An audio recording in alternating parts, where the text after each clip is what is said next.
This morning, new video of the charred remains of the Boeing 737 that slammed into an airport wall in South Korea, killing nearly everyone on board.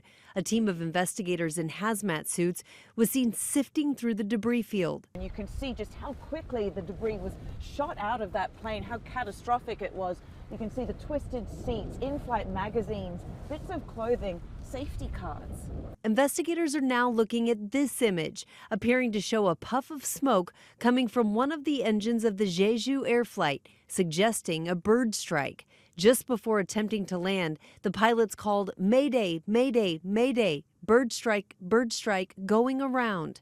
Minutes later, the plane makes contact with the runway with no landing gear down, skidding at a high speed into a concrete wall at the end of the runway and erupting in a ball of fire. We don't know what happened in those 4 minutes between when the crew declared an emergency and the crash itself. Why did they make the decisions that they made? Why land fast? Why land with the gear up? And why land so far down the runway they weren't able to stop the aircraft? It comes amid new questions about that concrete wall at the end of the runway, which protects a communication antenna.